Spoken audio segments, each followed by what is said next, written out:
Welcome back, students, to Accounting 1303, Introduction to Accounting 1. This is Dr. Mercado, and we are continuing covering content from Chapter 4, which deals with journalizing and posting transactions. In this lecture, we are going to proceed with the second part of Problem 49A. So in the first part, we had to prepare journal entries, transfer them to the ledgers, and prepare a trial balance. Once we've got the trial balance prepared, then we are ready to begin to the next phase, which is the preparation of the financial statements. So, the preparation of financial statements was initially covered in Chapter 2. Please make sure that if you are not familiar with it or do not remember, you go back and refresh your memory to Chapter 2. Okay, so for the first time, I am going to introduce the preparation of financial statements in a problem that I'm covering with you.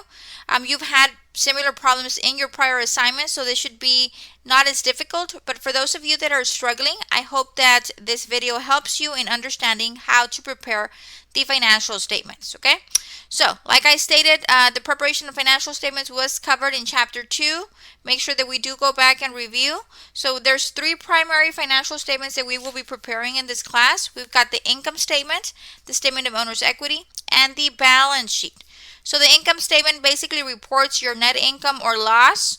And it's a very simple calculation. It's just your revenues minus your expenses will give you your net income or loss. If your revenues are greater than your expenses, then you've got net income. So let me put that here on the side. If revenues are greater than expenses, then you have net income. If expenses are greater than revenues, then you've got a net loss. Okay? So this is for the income statement. So how do you know if you've got income or loss? If the revenues are greater than the expenses, you've got income. If the expenses are greater than the revenues, then you've got a net loss. Okay, so very simple formula. You just have to figure out which are your revenue accounts, which are your expense accounts, subtract them, and that will give you the amount. The statement of owner's equity basically shows the changes in owner's capital. Okay, and that encompasses your beginning capital plus any investments, plus or minus your income or loss, depending on what you have. If you have income, you add. If you have a loss, you subtract. And then you subtract any withdrawals, and that will give you your ending capital. And then last but not least, we've got the balance sheet that basically verifies that the accounting equation has remained in balance. So all we're doing is we're saying which one are our assets, our liabilities, and our equity. Are we in balance? Okay, so applying the information from problem 4.9 part 2, this is the completed trial balance. So what happens is first we post all of our journal entries in our general journal. Then we transfer all of the information from our journal to the ledgers, and we calculate the ending balance of each of the accounts. Once we calculate the ending balance of each of the accounts, we prepare a trial balance, which is basically just a listing by account number in sequential order of the ending balances of your account. So your general ledger for cash, the ending balance was $10,021. The ending balance for your general ledger for office supplies was $300, so on and so forth. So once you have your trial balance completed, then you begin going to the next phase, which is the preparation of the financial statements. So we're going to start off with the income statement, and it has to be prepared in this specific order. We always do the income statement first, then the statement of owner's equity, and last we do the balance sheet. And the reason is because we need information from the income statement to flow it into the statement of owner's equity, and we need information from the statement of owner's equity to flow it into the balance sheet. Okay, so let's begin with the income statement. The income statement we said was just two things: revenues minus expenses.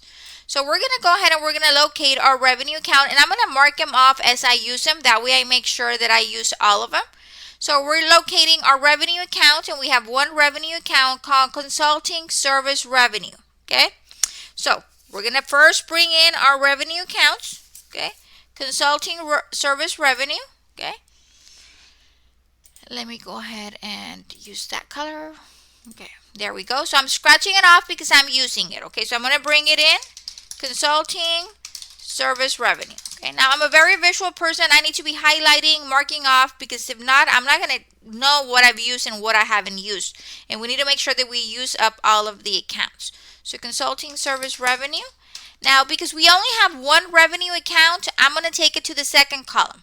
Now, this is not debit or credit. No. This is first column, second column.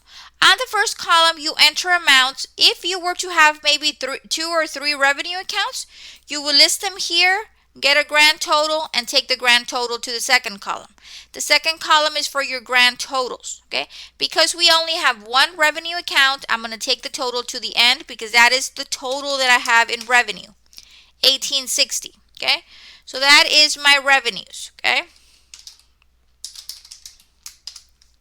Okay. So after our revenues, we have our expenses, okay? Okay. So I have quite a bit of expenses. I'm going to bring those in, okay? So I'm going to bring in first my salaries and wages expense. Okay, I'm going to mark that off. Okay, so I have salaries and wages expense. Now, because I have multiple expense accounts, I'm going to put them in the first column because I need to add them up to get my grand total, which I'm going to take to my second column. So I have salaries and wages expense. I'm going to do the same thing for advertising expense. And the reason I am marking them off is because I don't want to forget what I've used. Okay, that's just for my reference. Advertising expense, I've got $26. Okay, then I've got rent expense. Okay, and you're going to bring in the accounts based on the account number in sequential order. Okay, based on that. So make sure you do that. If you put it in the wrong order, the system can count it incorrectly, and we don't want that, right? So we have rent expense of $500. Okay. So we're going to do the next one.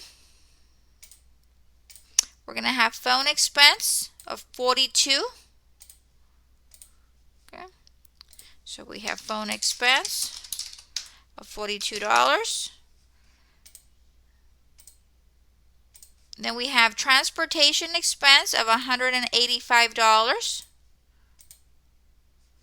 Okay. We have transportation expense of $185. We're almost done. We have 2 more accounts to bring in. We have utilities expense of $38. So we have utilities of $38. And then we have miscellaneous expense. That is the last expense account that we have, $28. Miscellaneous expense, $28. Okay, so those are all of the expense accounts that we have. So now I'm going to go ahead and I'm going to tally them up. What are my total expenses? So we're going to add all of my expenses together, and that gives me $1,539. So I've got revenues of $1,860, expenses of $1,539. So then you ask yourself, which number is the greatest? So in this case, my revenues are greater than my expenses. Remember, if I put over here, if revenues are greater than expenses, you've got income. If expenses are greater than revenues, you've got a loss. In this case, we've got income because my revenues are greater than my expenses. So I'm going to have net income. It's going to be my revenues minus my expenses.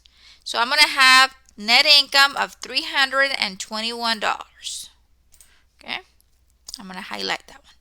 Okay, so that is my net income for the month of January. Okay, so the income statement is very simple. Revenues minus expenses. Okay, if you have more than one account, you do the addition on the first set of the first column, and the grand total goes to the second column. In the grand total, all you have is your total revenues and your total expenses. You deduct the two, and that will give you your net income or loss, whatever the case might be. Okay, so that is fairly straightforward. As you see, I've marked off all of the accounts that I've used. Okay, Now I'm going to go on to the statement of owner's equity. Okay. For the statement of owner's equity, we've got our beginning capital plus any investments plus net income or minus net loss minus withdrawal. Okay. So let's begin. Okay. Oh, I wanted to make a note. For the income statement and the statement of owner's equity, we are preparing these financial statements for the month ended, for a period of time, for the month, for the month of January. So this is everything that happened during the month of January. Okay. Now for the balance sheet, when we prepare the balance sheet is as of a point in time, is as of that day. So the balance sheet has only the date, as of the date that is being prepared. The other two are being prepared for a period of time. Okay. So let's begin with the statement of owner's equity for Jackson Consulting. Okay. So we're going to start off with Annette Jackson, capital, January the 1st. Okay. Now in this problem, if we recall from the initial assignment, this was a brand new business. Okay. Brand new business. We were opening up a business. So therefore, Annette Jackson did not have any capital as of the beginning of the month. Okay. The first transaction, I think the business started. It started in January the 1st, but we didn't have an actual transaction because this is not an existing business. We are barely establishing the business. Okay. Now we're going to record what happened during the first month of operations, which is January. Okay. So what happened during January? Well, during January, some investments were made. Investments during January. If we go back to our journal entries, you're going to see that on January the 1st, Annette Jackson invested $10,000 into the business. We need to notate that that is an investment during the month. This is a new investment. So she put in $10,000. Okay. Those $10,000, you can see them right here. Okay. Annette Jackson, capital, $10,000. Okay. So we've used that one up. Then what we're going to do is we're going to have our total investments. Okay. So let's assume that this was an existing business. Jackson had a beginning balance of $5,000 and then she put in another $10,000. You would add those two to get the $15,000.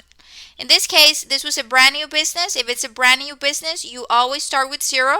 And any investments made during the month, you put them under investments during the month. And my total investments would be the sum of those two, which would be $10,000.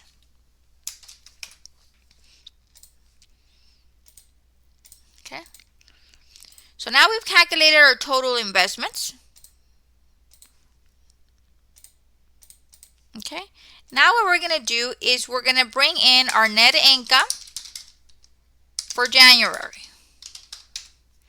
So then that number comes from your income statement right here.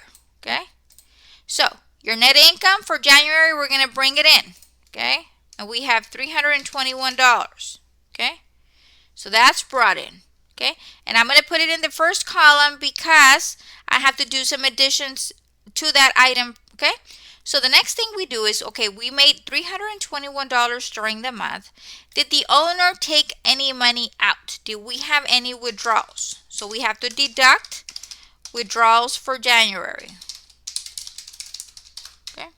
So did the owner make a withdrawal? Yes, she did. She took out $100. So we're going to go ahead and we're going to deduct that $100.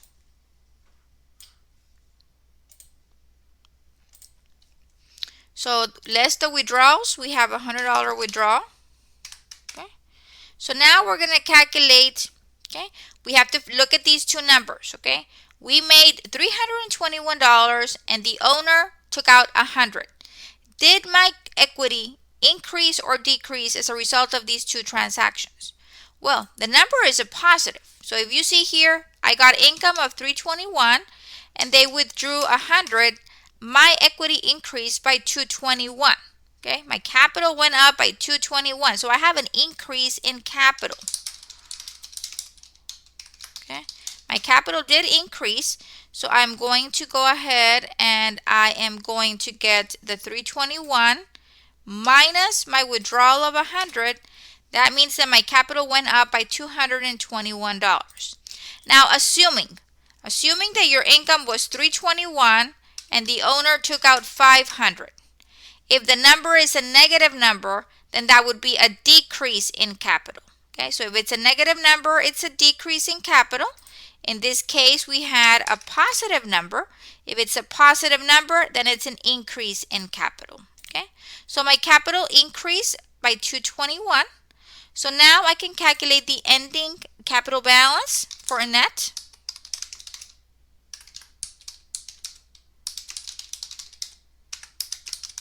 For the end of the month.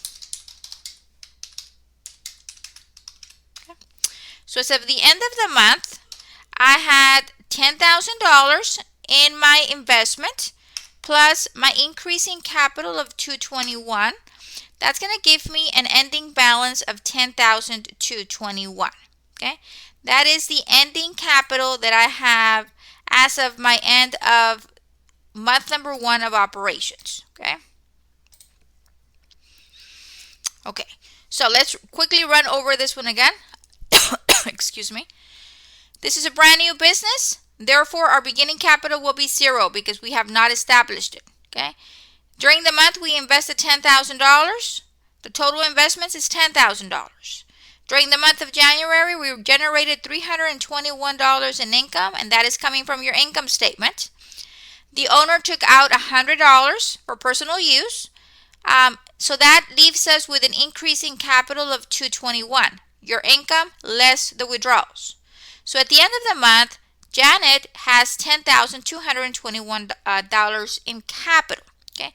Now when we do February, that $10,1021 will be the starting point. That will be the beginning capital. The $10,221 will be the beginning capital, and then we add if there was any additional investments made in month number 2. Okay.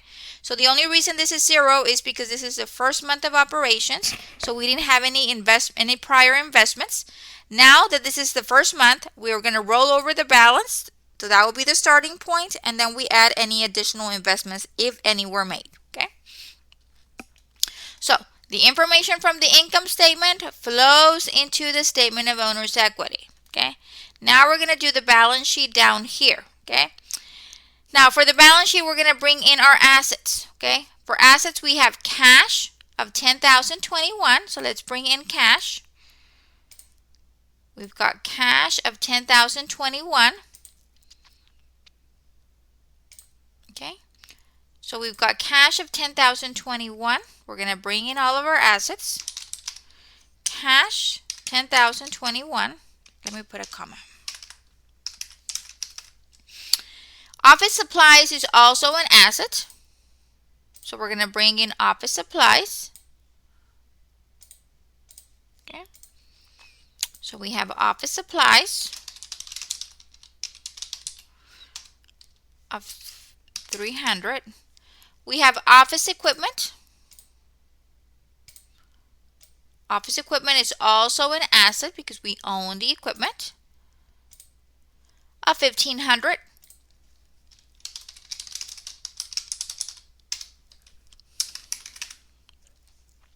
And those are the only 3 assets that we have. You need to be able to know how to identify if they're an asset, liability, owner's equity, all of that stuff. Now, if you look here at the chart of accounts, anything that starts with the 1 will be an asset. Anything that starts with the 2 will be a liability. Your capital and drawing or your capital accounts, your owner's equity accounts start with the 3. Your revenue account starts with the 4. And then all of your expense accounts start with the 5. See, that's why they're in chronological order. Okay, so now those are the only 3 accounts we have. I'm going to go ahead and I'm going to get my total assets. Okay, I'm going to add them up and let's see what we get. So we have total assets of $11,821. Okay, now we're going to go for the liabilities. So on the left-hand side of the equation, we've got our assets. On the right-hand side, we have our liabilities and owner's equity. At the end of the day, the left-hand side needs to equal the right-hand side. So let's see if we are in balance. So liabilities, we have one liability, which is accounts payable. Okay, so we have accounts payable of 1,600. Okay, so we're going to bring that in. Okay, so if you notice on my trial balance, I've used up all of my numbers already. Okay, I'm done. So liabilities, I have accounts payable, and my accounts payable is 1,600. Okay, so I am done there. I have one liability for accounts payable. Now I'm going to bring in my capital balance. Okay, now I've used up all of my numbers on my trial balance. Where am I going to get my owner's equity from? You're going to get your owner's equity from your statement of owner's equity. So that 10,221 will flow into your balance sheet. Okay, so we're going to have, and I'm going to abbreviate AJ capital for Anna Jackson capital, and the amount is 10,221. Okay, so remember, your owner's equity is coming from the statement of owner's equity. That number feeds into your balance sheet. Now I can get my total liabilities and owner's equity. Okay, so we're going to add those two together, my liabilities and my owner's equity, and it's going to give me 10,821. Okay, so if you see, my left hand side and my right hand side equal, so that means I am in balance. Okay, so we should be comfortable with the figures that we have, and we can move on. If your balance sheet is not in balance, we need to figure out why. We cannot leave it as is. We always need to make sure that we balance it. Okay, so I hope that this video has helped you in learning how to prepare the 3 basic financial statements. Once you are provided with the trial balance, then it's just a matter of flowing the information from the trial balance over to the financial statements. And make sure you do go back and you do read that chapter 2 that gives you an overview about 3 different common financial statements. Okay, so I hope this is beneficial to you, that it has been of help. If you have any questions, please do not hesitate to contact me. Please make sure that you do review the Show Me How videos embedded in your homework assignment. They are very helpful. And you refer to your ebook for guidance. A lot of examples are provided. So that is it for this lecture. Until next time, have a wonderful day. Bye-bye.